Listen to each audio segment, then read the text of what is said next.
Good afternoon, everybody. I mean to say ladies and gentlemen, I guess, but ladies and gentlemen, it's a real privilege to be here. We thank Sue for her prompt action to get us here, and I haven't even met Sue yet. Where's Sue? Oh, Sue's over the eye, Sue.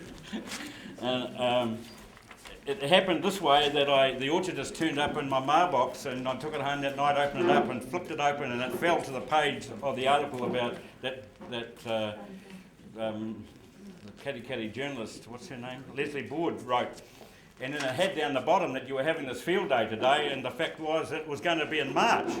So I thought, that's interesting, they're going to have a March field day in May, but it was a printing mistake, and I notified the orchard as editor of that. So even so, there's a fantastic turnout. I'll give you a little bit of our background. John and I are farmers. Our grandfather left Eltham in 1932 to go farming at Ongatiri. We had a 150-acre farm, and it grew. The piggery side from the skim milk days grew into a 200-sow piggery. We made our own meal, had our own silos and so on. And then we bought the farm next door, and then we bought another farm at Firefly Road where we milked dairy cows on with a share milker. So we have a rich heritage in farming. John and I both have grown kiwi fruit. John got into the fertiliser side of things after growing maize, grew about 1,200 acres of maize a year and had a contracting business doing other things like that.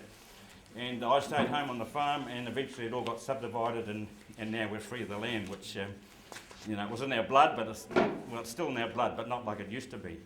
We've come to talk to you today about a thing called Humates. And Humates are made from soft lignite coal. In Australia it's made from liardonite coal from the west coast of the South Island, although we've found other sources. John and I spent 4 or 5 days travelling around the South Island about 7 or 8 years ago, tracking down and getting samples of coal, took them home and put them through a process.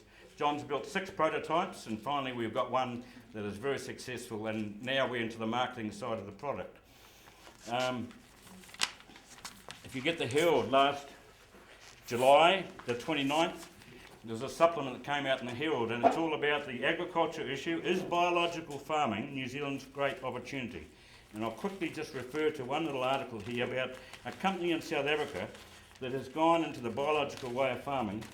They're a tomato growing company called ZZ2, and they grow 90,000 hectares of tomatoes. Now I can't even imagine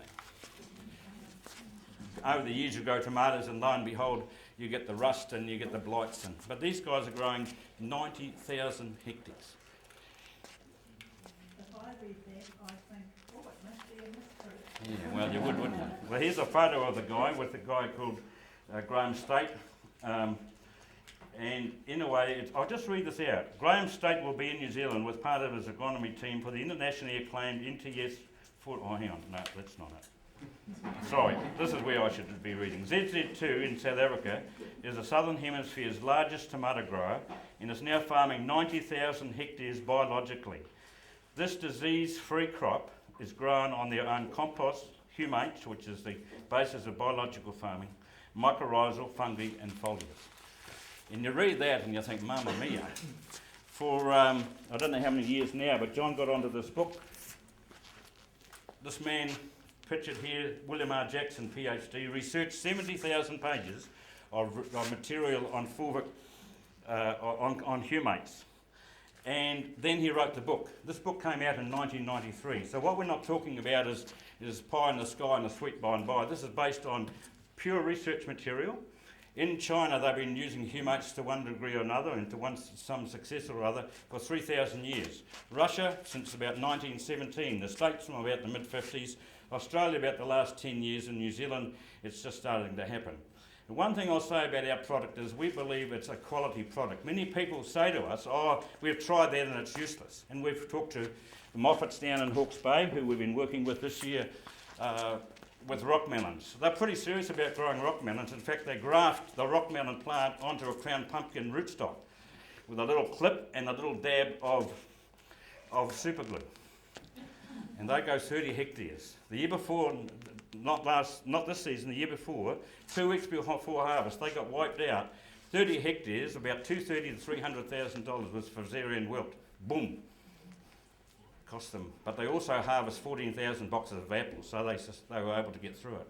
But basically, they've killed off the biology of the soil with sterilising it and so on. And so when when the plant grows, it's got the immune system is lacking and can't sustain attacks on the immune system when the pressure comes on, especially in the drier conditions. This stuff is fantastic for in stress situations, and there's one or two people here that have been using Humates. John and I really don't know a lot about Passionfruit. Oh, I've got to show you this. I forgot to do it. I'm a fan of Passionfruit.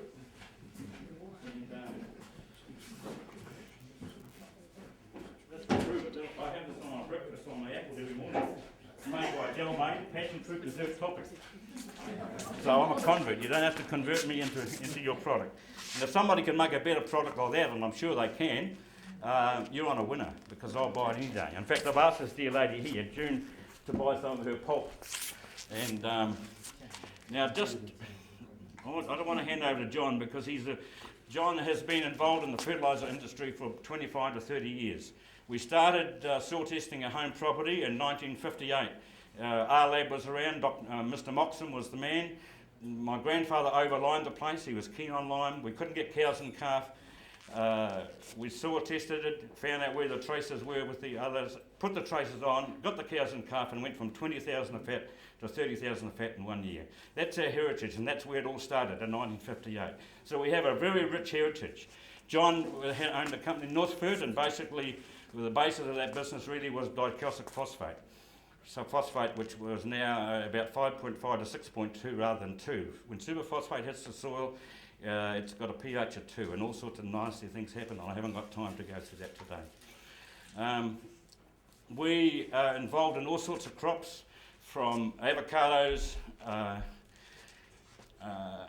We're doing trial work in dairy herds feeding maize silage up in Dargaville, Coomera's. There's a whole heap of them. I should have made a note of that.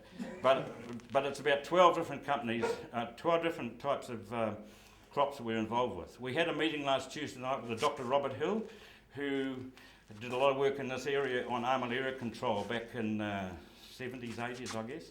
And he used our property in Whawawhara, the old Grayson's Quarry depot, as their depot. And we met with him last Tuesday night and shared with him some of our concerns, because quite frankly we believe we found one answer, and one of the answers for PSA, and had fantastic results in Ashton's Orchard, Pukemopu Road in Oropi. And yet Zasbury is very slack in getting this information out. But however, that's our problem. Basically, because of that problem, we're going on the market. Because it's a biological product, we don't feel we need to slack around any longer. It's time we hit the road and got this wonderful product out to the market. Our message from Robert Hill, and he's gone through similar things in the last 30 years, he said, dealing with kiwifruit people, is that, Ron, you go for it. John, go for it. Get on the market and get it out there, because farmers will tell you whether it's any good or not.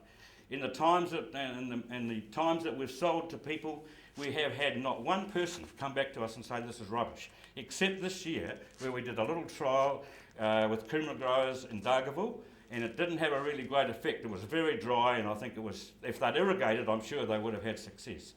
But that's the only time in the last, 8 years, where we've been using the product. It's an exciting product. It's a product, and I'll just share this and then ask John to come and speak to you. It's a natural, and get this into your heads, and I'll say it twice, because it's an amazing product. It is a natural, biological, organic, whatever you want to call it, fungicide, bactericide, and virucide. And I know from years gone by, when I've seen passionfruit vines just covered in copper, you can't even see the natural colour of the leaf. It's the bluey colour. That copper is a heavy metal, and it's not doing the biology of your soil any good. When mixed with humates, humates will lock that copper up in the soil and make it null and void. And very exciting. So I'll just say it again. Humates are a natural fungicide, bactericide, and a virucide. It's a product, and the more I look into it, and the more I study, and the more I see it, talk to other people about it. What was that last word you said? Viruside? Viruside. Oh, virus. Yeah, viruside, sorry.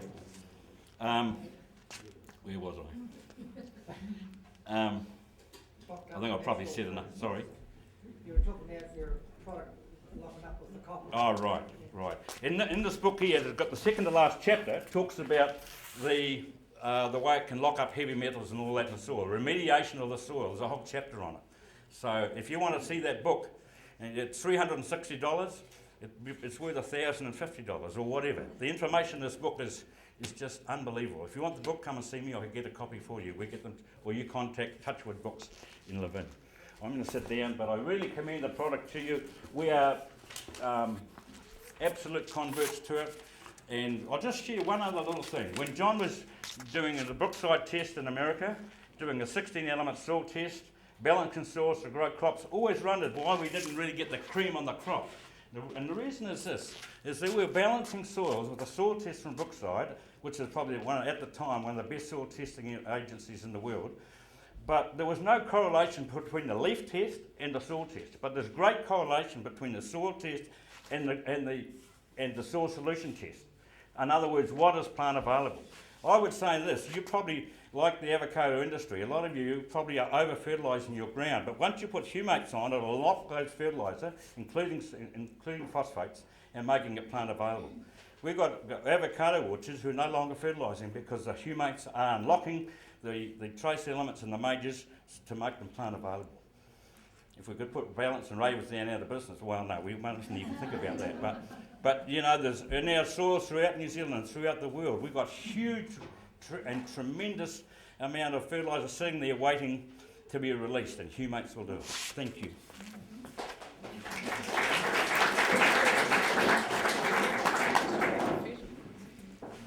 Yeah, thanks, brother, for the introduction.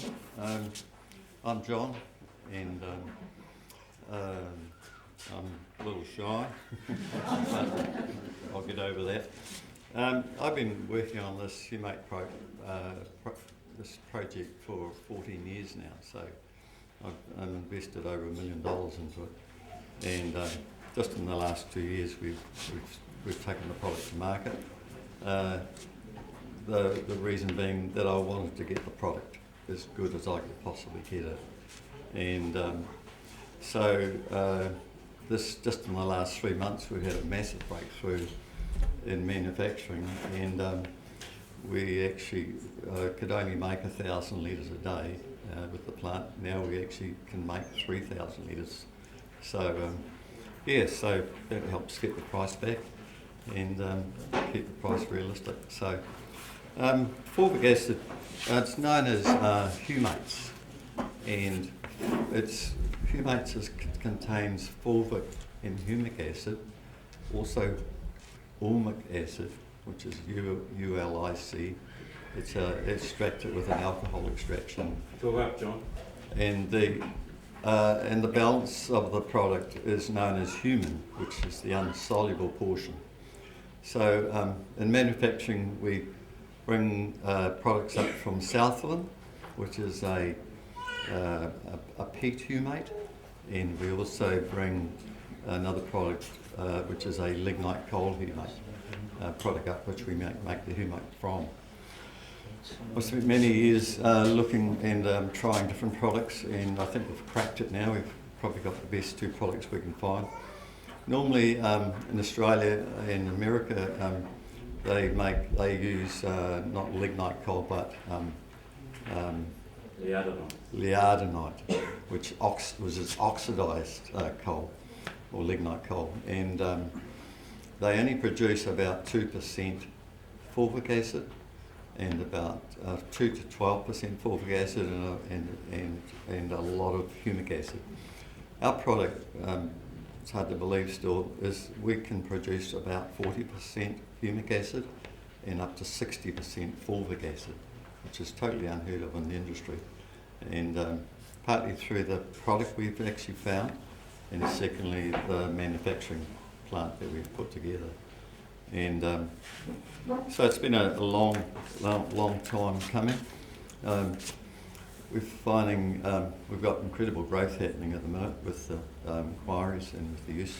And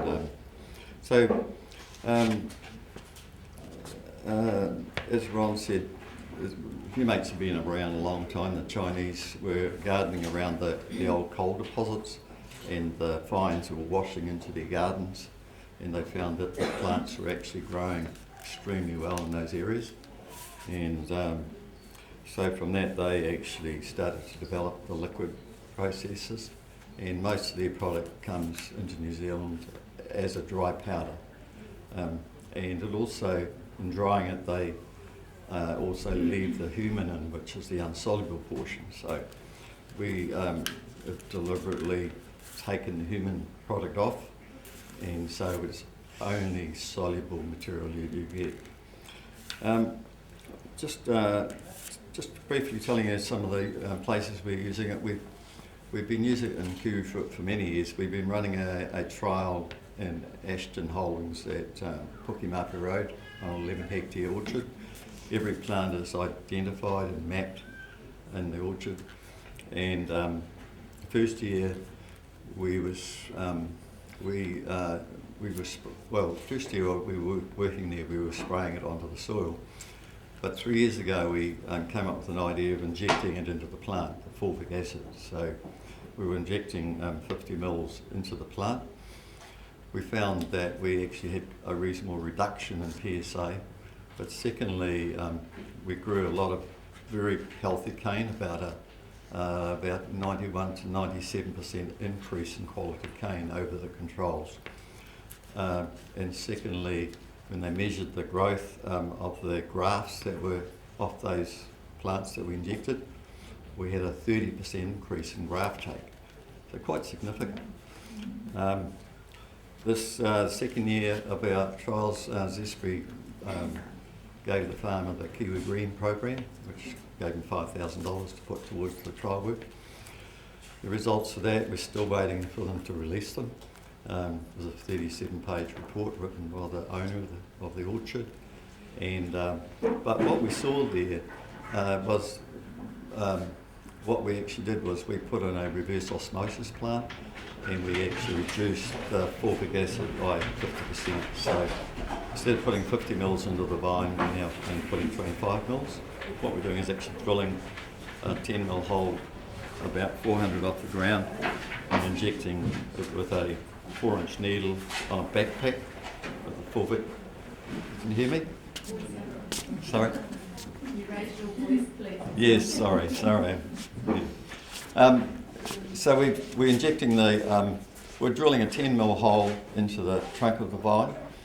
We're drilling right through halfway so we can get through the xylem flow and the phloem flows, and then injecting 10 mils with a backpack on the back with a handgun like you'd be injecting cattle, but putting a 4-inch needle on it, and so putting the needle into the hole, squirting 10 mils in, doing 6 plants, coming back and putting 15 mils in, and it's basically absorbed the 10 mils by the time they've got back. So very, very quick. One guy can do about 2 hectares a day.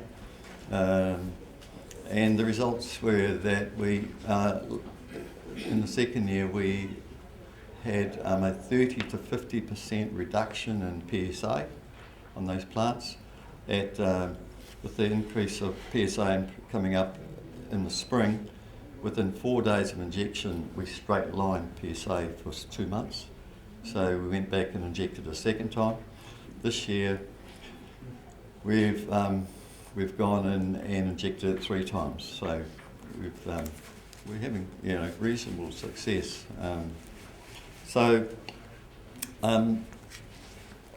the other thing that happened last year was we had a 12% increase in production over the controlled vines. So the controlled vines was every other row on the set blocks that we did it on, and the injected vines were the opposite rows. So quite complicated because it made a lot of work trying to pick it, etc. But very, very positive results. We're hoping that Zespri will release those results to the industry. Because it's neither a chemical nor a fertiliser, and we have actually already got okay from Zespri and from the avocado industry to use it on those crops. So that's all good news. In avocados, we've spent 7 years of trialling on avocados, particularly on biennial fruiting trees. And the following season, we never had a miss with getting avocados to fruit yearly. So that's a pretty big one. I think we all thought it was a nutritional problem, but we've actually found that it's an energy problem, because when an avocado tree is loaded down with fruit and it's trying to flower, germinate, pollinate, etc., and then size that fruit, it's just putting tremendous stress on that tree. And so one of the things that Humates do is actually, when we spray it on the ground, which we do 3 times a year, going into winter, coming out of winter, and again about 2 to 3 weeks before flowering, we actually energise the plant because the Humates react with the calcium carbonate, the limestone, and they react with the carbonate portion and form CO2 in the soil, which is then directly taken up through the root system and energises the plant from the inside out. So, secondly, at flowering, we spray at stage 1 on the avocado, which is when the little flower head's starting to grow, the cauliflower little head's starting to grow. Up when it gets to about 1 inch, we go in with a spray program straight over the top of the tree. We're only putting the ratio is 1 litre to 100 litres of water, so very low rates. We then go in again at stage 3 and do the same program, and then again somewhere between 30 to 50% flowering. And last year we had some massive crops, which is in one of the biennial years, and we did quite a lot of the work at Piespa Road at David Lushington's orchard, and David's well known in the industry. The year before, on my one tree at home, which is my little trial tree, it's about 14 years old now, it actually set 5 flowerings and set 5 crops of fruit. So in the last 2 years it's set 2 crops. So yeah, it just doesn't seem to want to stop. It doesn't get a lot of attention. One of the things we're finding with the tree, and then I'll get off avocados, is that we're getting growth sideways, which is what every orchard would love to see on an avocado, instead of the growth going upwards. As we get the crops on, what's actually happening is it's pulling the canes down and it's moving the growth sideways. So bit of a bummer when you've got an orchard tree over the driveway and the fruit. I hit the fruit this morning, so I've got to chop another layer off. But anyway, yeah, so the fruit already at about 350 grams, massive size for this time of the year. So other work we've been doing is we've done quite a lot of work on pasture, 4 litres per hectare with a quarter of a litre of TMAG, which is it's got a product in it called tricontinol, which is one of the hormonal plants like gibberellic acid, cytokinins and auxins, and a few other things in it. And we had an incredible response on a clay mineral soil right up against the sea at Martin.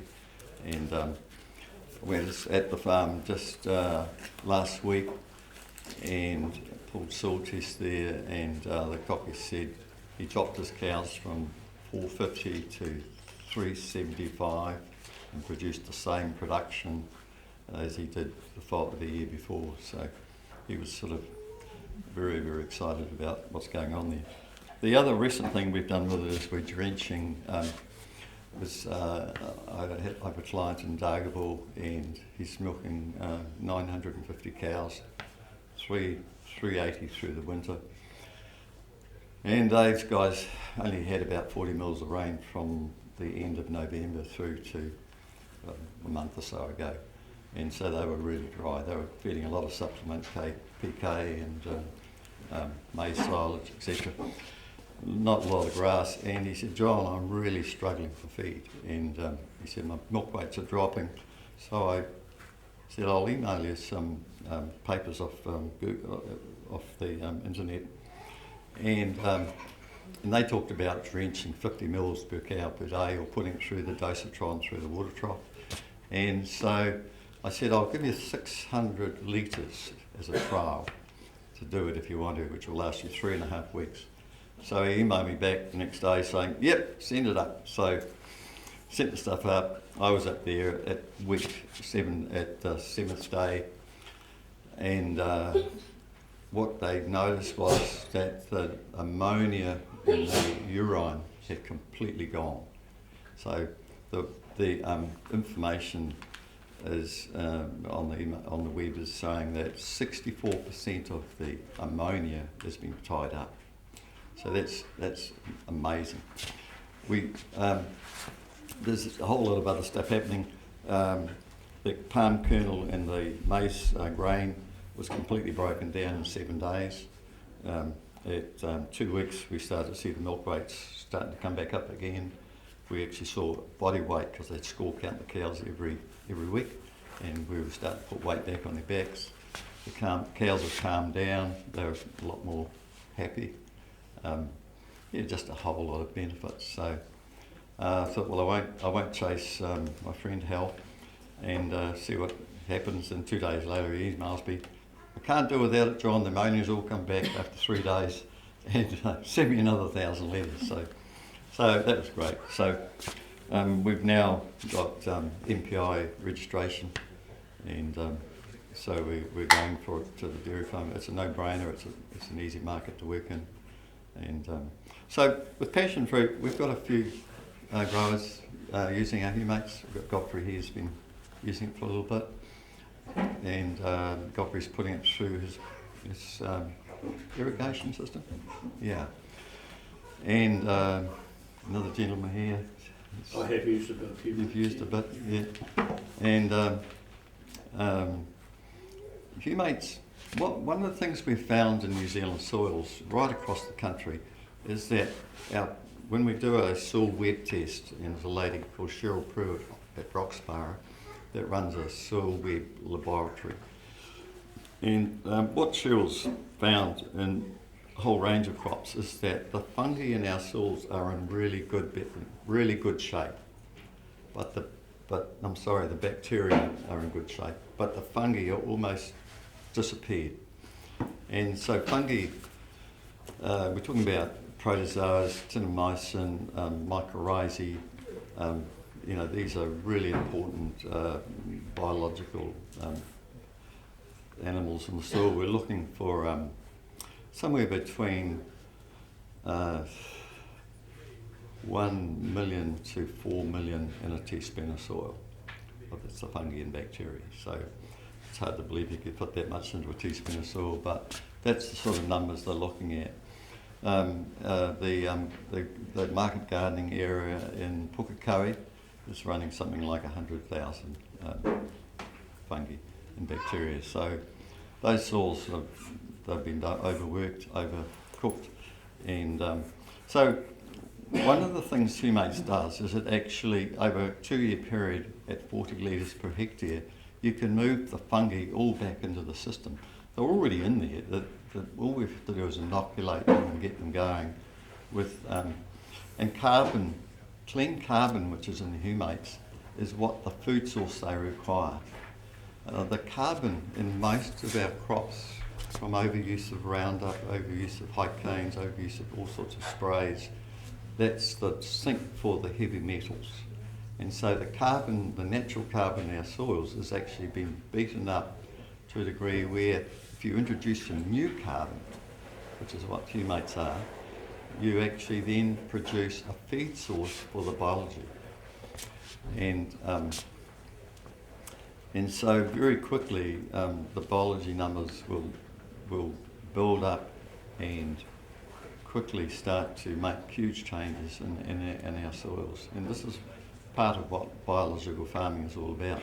Not putting chemical fertilisers on, but putting more natural fertilisers on and working with the biology and getting the life back in the soil. I ran a little trial on my garden at home, which is it's had a good treatment of Humates over the last 5-6 years, and I thought I'll let it go for 6 months and see what happens. And I was that gutted, to be honest, that I just couldn't let it go any longer after 6 months, because everything was starting to not look too good. And within spraying Humates back on, which is half humic and half fulvic, within 4 days I went away to Dargaville, came back 4 days later, and I couldn't believe it was the same garden. Everything was just jumping out of the ground at very low rates. I mean, I put it on at 1 litre to 50 litres of water, and only about just very low rates. So it's not a big input you have to put in. It's just so it has in total it has about 100 modes of action. So Jackson in his book has done a fantastic job of actually going through and looking at the whole range of things that this stuff does. And it has the ability to, when we spray it on the leaf or the foliage of a plant, it has the ability, because fulvic acid is such a thin material, if you understand cation exchange capacity or the CEC of the soil, it's one of the things you first see on a soil test. What we're looking for is how much nutrient can that soil hold. And so it's measured with this cation exchange test, CEC. The CEC of humic acid is running at about between 450 to 600, and fulvic acid is running between 600 to 1400. So the higher the number, the thinner the material.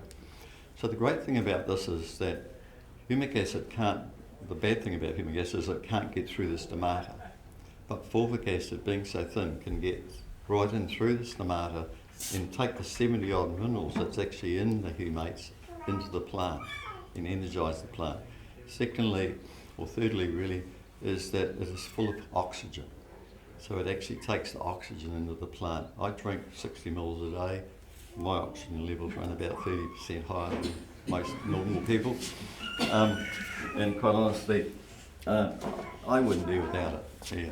It's an energy food. It truly does energise you and get you going, a bit like selenium. Just to sideline is that it actually cures all sorts of diseases, AIDS, cancer, HIV, you name it. It's if you go on, just Google fulvic miracle, and you will see it, just the whole range. It's a natural, what do you call it? It's just, you've just got to go on Google. I can't remember all the things, but it truly is a miracle product. And the scientists have never been able to reproduce it synthetically. They have been able to make humic acid, but never been able to make fulvic acid. With this oxygen, it actually plays a big part in the soil, because we like to spray a combination of fulvic acid and humic acid on the soil, because that way we're actually putting oxygen into the soil as well, and actually getting oxygen around the root zone. It will increase the water holding capacity by up to 10 times. In dairy cows, we're finding that it's actually reducing the amount of water the dairy cow has to drink, and it's because the humic acid is actually holding fluids in the rumen, and hence the bottom line is it's reduced effluent by 40%. So it's sort of figures that it's hard to believe, but I've visually taken photos of it, and we're just putting some material together. The product, it's almost like a miracle product. It's got, because it does so many things. One of the things that we'll do is when you get it on the soil, it will grab the heavy metals. It will grab, it grabs in Chernobyl in Russia. It's actually been sprayed on for the last 28 years on this Chernobyl land, thousands of acres around the area. And today they're actually planting pine trees out on it, because it's actually grabbed all of that nuclear waste and locked it up with carbon. And of course, once it's locked up, it can't, it's tight, it's a tight bond, and it can't go anywhere. It's left still in the soil. So today they're planting the whole thing out in pine trees. So pretty incredible. So if you've got things like atrazine from maize growing in the soil, DDT, Roundup residues, excess copper in the soil or in the leaf of the plant. We're seeing, one of the problems we're seeing in the kiwi industry is that with all this copper going on, the leaves are actually starting to curl around like this. And when I did some trials 3 months after the PSA broke out, I was spraying fulvic acid on these vines, and the leaves straightened out. and the copper toxicity disappeared completely. So it'll grab copper in excess, would it be in the soil? It actually, we had a case where a guy rang us and said, we've got a horse that's been grazing an old rifle range, and it's got lead poisoning in the blood, and do you think it would help? I said, yep. So I jumped in Google, had a look around, found, yes, it will tie up lead. And so sent some product down. Within 1 month they rang back and said, the horse is completely normal. Another interesting little thing we did was when I had my farm small farmlet at Te Puke, I had a guy staying in the bus and his wife, and they had a little budgie in the bus and in a cage, and every now and then they'd let it fly around the bus, and they said that I went into the bus and here the budgie was, on its last legs, and they said it looked like it was dying, and so they thought, what are we going to do? And so they got a little syringe and they sucked a couple of mils of humic and stuck it in its beak, and they came back half an hour later and they left the door open, it was flying around the bus and then out to the house and back again. Nothing wrong, and it's still alive, so if that ain't a miracle, I don't know what it is. So, it has many, many uses. The interesting one is with this, what you call black leg. There's another name for it. That black leg's good enough. I did have a little book here. That is a fungal issue, and again, I think it comes back to the fact that our soils are fungal deficient, and if we can build our biology by using something like the Humates, that will actually eliminate a lot of those issues.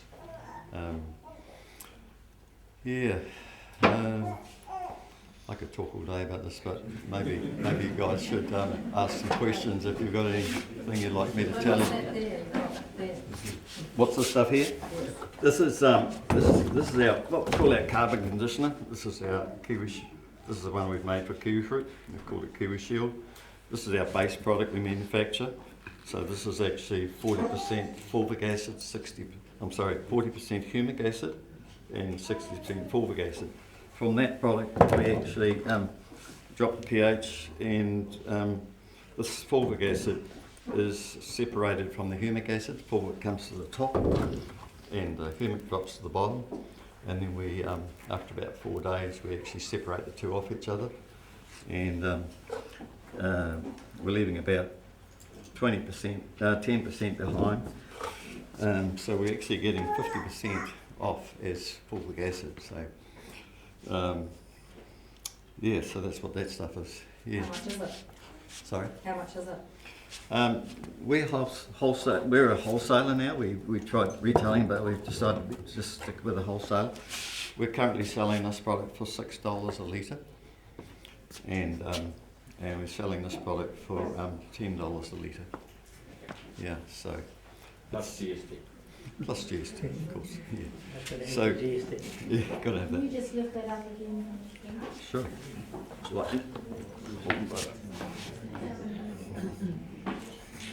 Okay. So the kiwi one is the ground application, Yeah.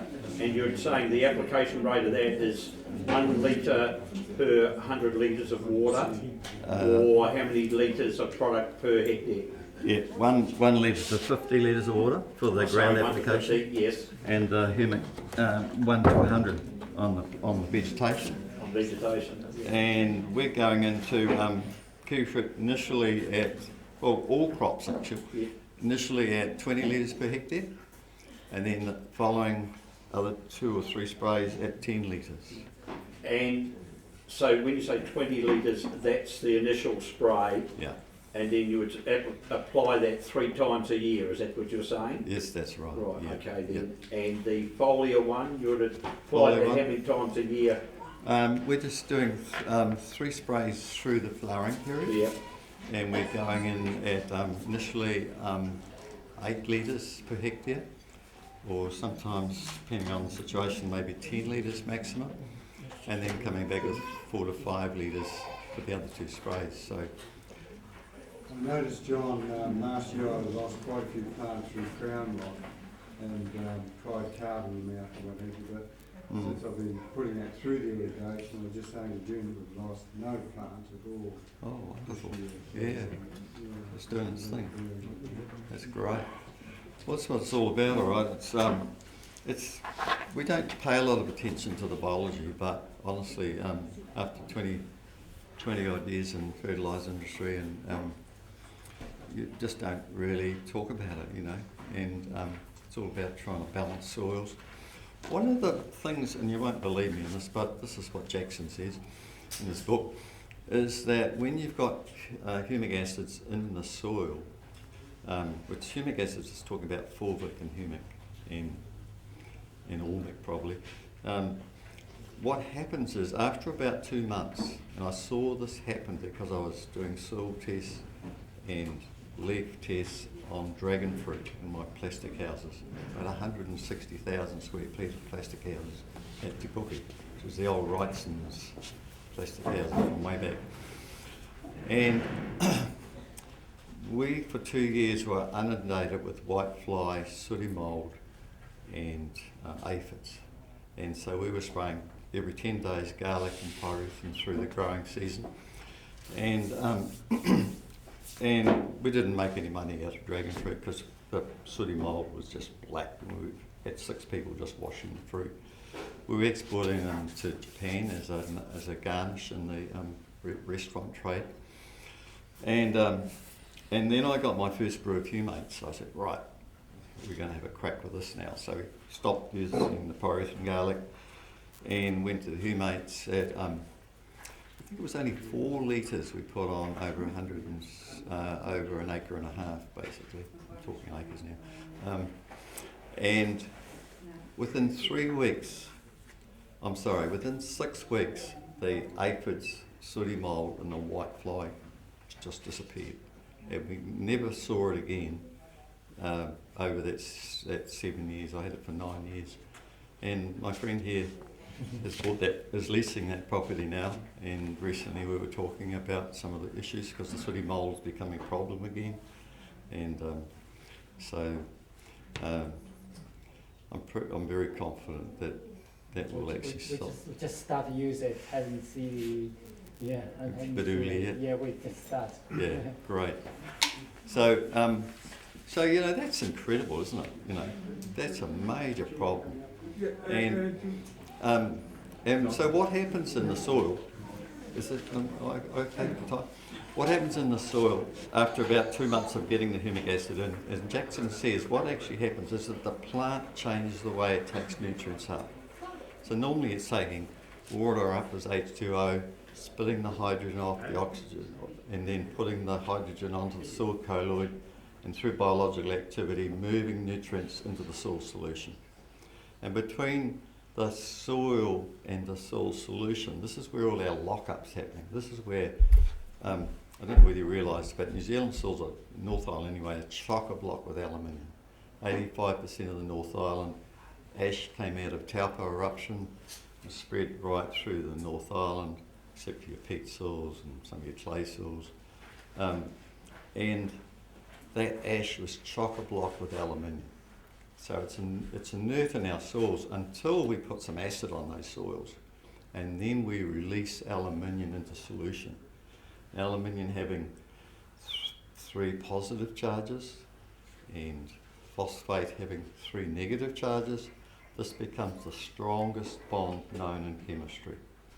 So what happens is the aluminium is released and becomes soluble and immediately starts locking on to phosphates, and silica is the other one that grabs as well.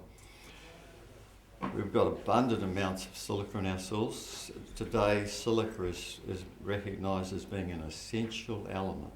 It's one of the, you can almost get a 30% increase when you get your silica levels right in pastoral activity and growth. So what's happened is the one way, there's several ways of locking it up. Lifting your calcium levels up. and you can only take them to certain levels. So getting calcium in there will help to reduce aluminium. But secondly, humates have a huge impact on tying up aluminium. And it grabs it as a heavy metal, locks it up and holds it in solution. And we've seen the aluminium reducing quite dramatically. It's not immediate, but it does happen. So,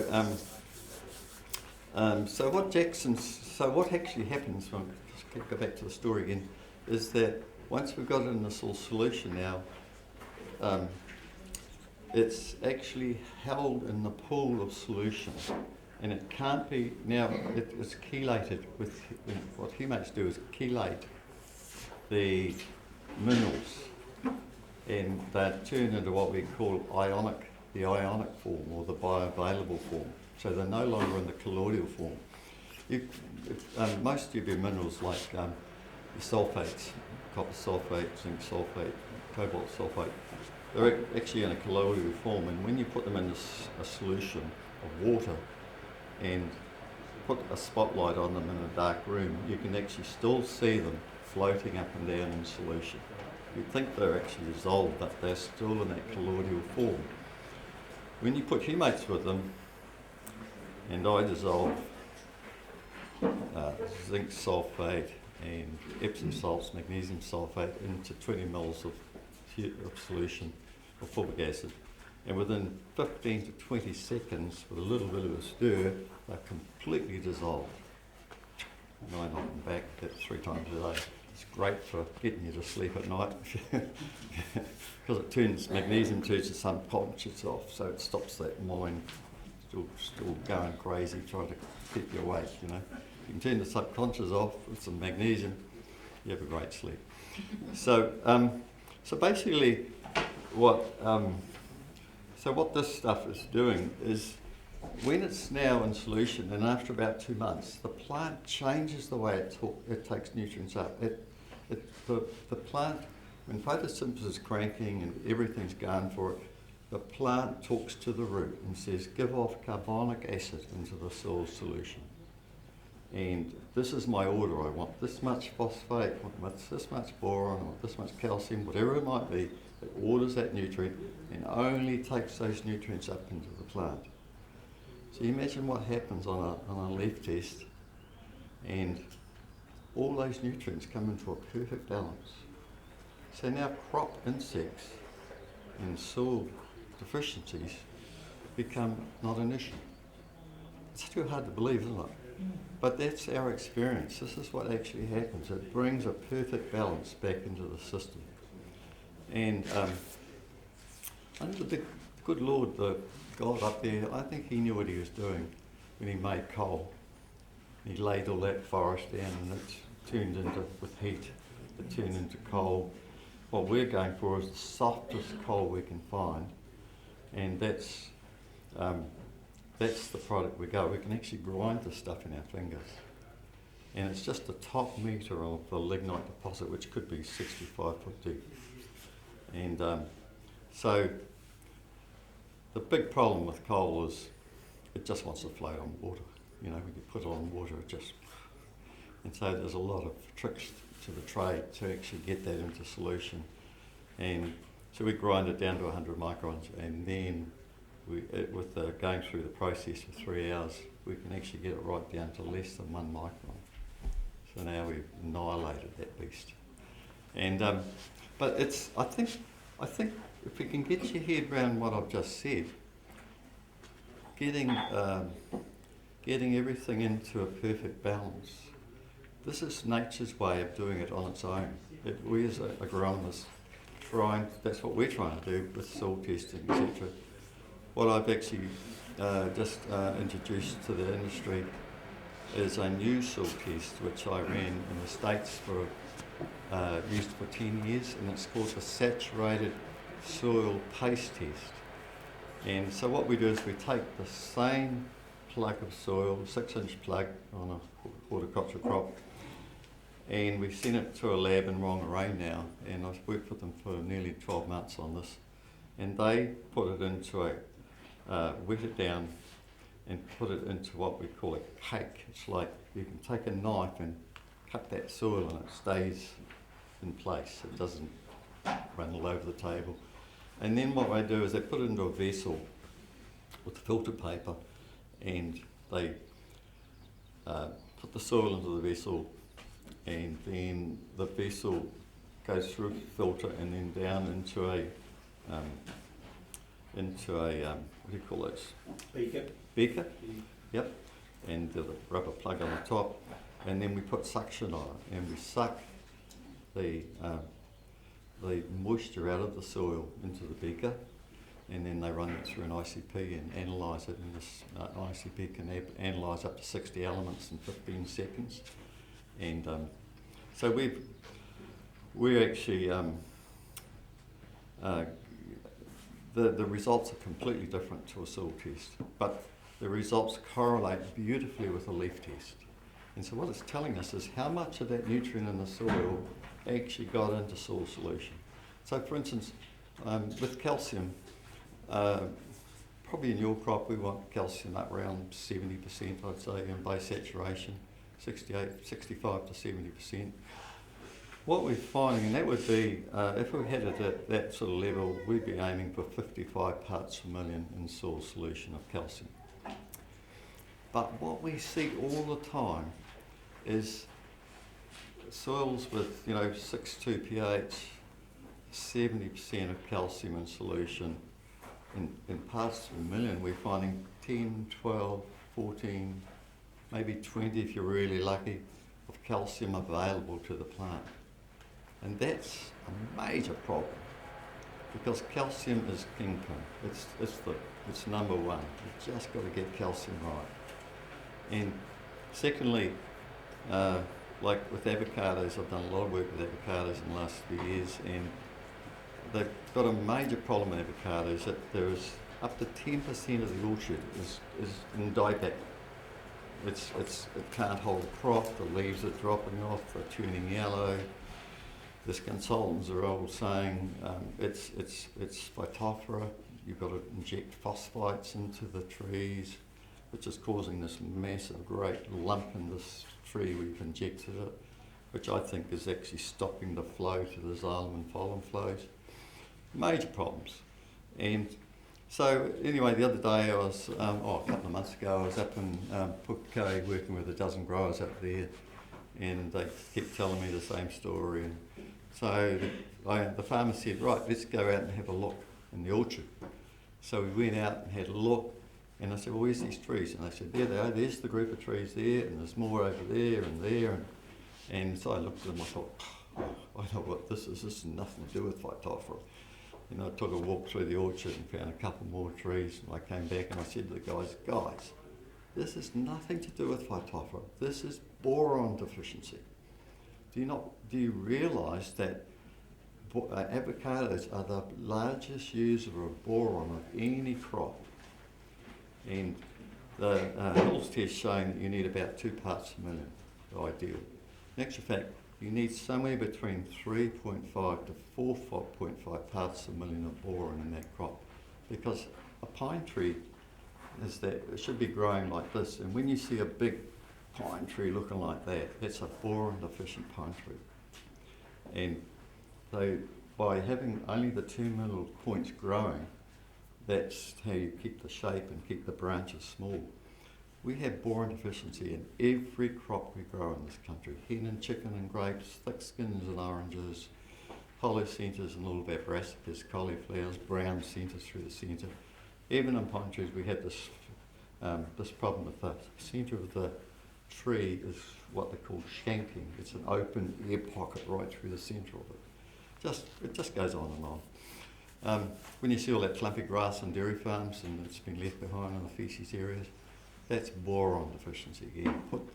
Put 15 kilograms of boron on, and that just disappears because it makes the pasture completely palatable. Now calcium becomes available into that area, and it's no longer an issue. So, so that's something that you can overdose boron, but we. Oh!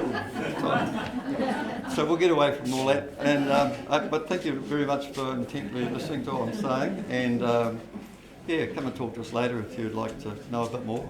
Yeah, thanks for your time. Thank you, John. Thanks, Ron. Just on behalf of the session, there's a couple of bottles of wine, so you have to share one each. You don't get to take both of them home. And I'm sure Ron and John are going to hang around, so please, if you've got any, I'm sure you'll know our all will be lining up to talk about what you need to do to get bigger and more passion fruit. So,